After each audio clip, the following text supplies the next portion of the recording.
Dear Rescue 911, had it not been for your show, we would have lost our baby Had girl. Michael not known what to do, Stephen would have bled to death. He's seen other kids on there do these things in emergency situations. This is 911. Do you have an emergency? She wasn't breathing. I had to help her. And I knew I had to do something. Just feel emergency service. Every second counted. Who ever think that you'd have to deliver a young kid? Even being that young, they can learn things. You got a blood pressure? Was he breathing? He said, call 911, Angie's dead. She's drowned. Then the 911 special dealing with strangers got the message across. Everyday people helping other people. Any one of us could have panicked. You can't let this boy die. I think the Rescue 911 saved my life. A television program's success can be measured in many different ways. Ratings, awards, reviews. For us, the most important measure has been in lives. I'm William Shatner. During the first 3 years of Rescue 911, more than 100 lives have been saved as a result of what viewers have learned from watching this program. Tonight, in a special episode, we're paying tribute to all those people whose lives were saved and the everyday heroes who, inspired by our program, took action to try and make a difference. We begin on the afternoon of October 17th, 1991, in Stillwater, Oklahoma, as 17-year-old Jamie Scavona and her best friend, Heather Walter, were heading home from a local shopping mall along a route they had traveled many times before. Kids do not realize that when they get behind the wheel of a car, that they take not only their life, but other lives in the palm of their hand. That sounds good. Jamie was a very careless driver. She drove much too fast. She never would wear her seatbelt. She was driving down I-35, and she was not paying attention to what she was doing.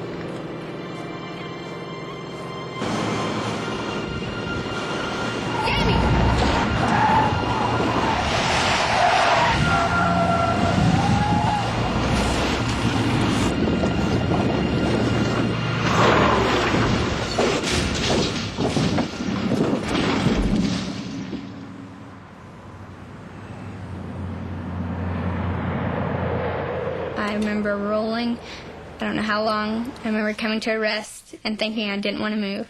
I just wanted to lay there because I was in so much pain. I started looking around and Jamie wasn't there. And then I saw her hand come up from under the truck. That scared me to death because it was all bloody. Mark Gardner was on his way to catch a plane when he saw the truck crash. I run across the freeway, and I seen a teenage girl crawling out of the passenger side.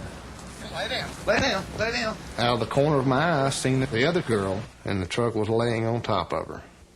She was bad. I mean, if I didn't do something, she was going to die because she could not breathe. I pictured my daughter under that truck, and it scared me.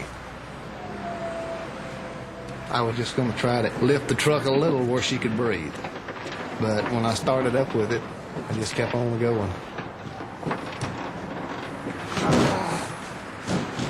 I don't know if it was just fright, adrenaline, or what, but I did it. She was having a real hard time breathing. It sounded like she was drowning in her own blood. By this time, other people had also stopped to try and lend a hand. I had to help her, but I didn't know what to do. And I kept asking, does anyone know anything about first aid? Everyone kept telling me no. Anybody know first aid? One of the passing motorists used his mobile phone to call for help. From more than 15 miles away, rescue units with the Guthrie Fire Department were dispatched, including EMT Chuck Bircher. That's kind of a bad zone right in there. It's a long ways off. Your response time is lengthened by going there. It's usually just not very good news when you go up there. I was reassuring her to just hold on and relax. And then she quit breathing on me. There was one man in the crowd. He said, well, it said, look like she's gone. And I looked up at him and said, by God, she ain't, because I'm not going to let her go. I didn't know anything about first aid, but I watched Rescue 911. and I held her nose and breathed into her mouth like I'd seen on TV. She responded by giving me a big old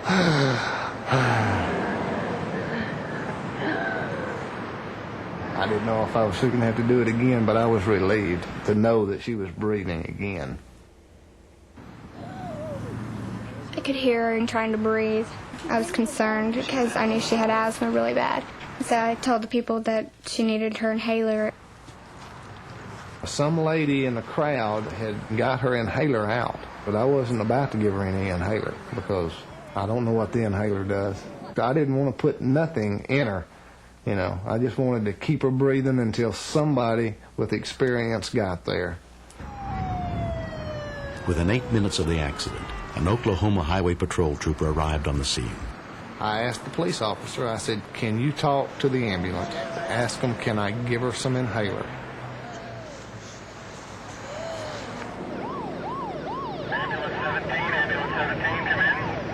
The trooper radioed to the medic unit en route and spoke with EMT Mike O'Connor. I told him that would be fine to use her inhaler, but I wanted him to monitor her use. I didn't want her using it excessively. It's a life-threatening situation. People have died because of asthma attacks.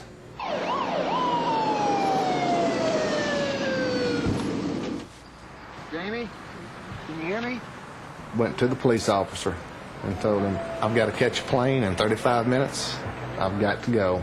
I left my address, phone number, and I was gone.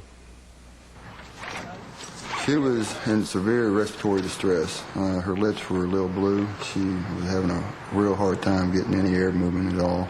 She was having a big-time asthma attack. 17-year-old Jamie Scavona was taken to Stillwater Medical Center, where she was examined by emergency physician Douglas Wilsey. A chest x-ray showed that she had a collapsed lung and was not moving air because of her asthma. Those two things were responsible for her breathing problem.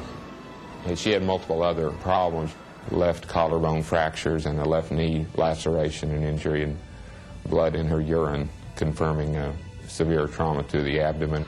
Jamie was hospitalized for 2.5 weeks. Today, despite her asthma, she's in good health. If she had stopped breathing for several seconds, it was reasonable to assume that she was in the process of dying. And his rescue breathing probably did play a role in saving her life, that and removing the truck from her. I pretty much owe everything to him. If he hadn't showed up, you know, I wouldn't be here today. To me, he is a hero. I feel that I gave her back something that was fixing to be taken away from her, and it made me feel good. Hey, we buddies now. Believe me, villains don't always wear black. He and Jamie have developed a bond that nothing will ever change. I'm really, really glad that he was on I-35 that day. I feel like I've been given a second chance, and I learned to value life a little bit more, take things a little more seriously, wear my seatbelt, and don't drive so fast. I haven't done it yet, but I'm going to get into first aid. That's fixing to happen. I'm fixing to go work on the dummies, you know. I learned a big lesson. Don't be afraid to stop and help. You can make a difference.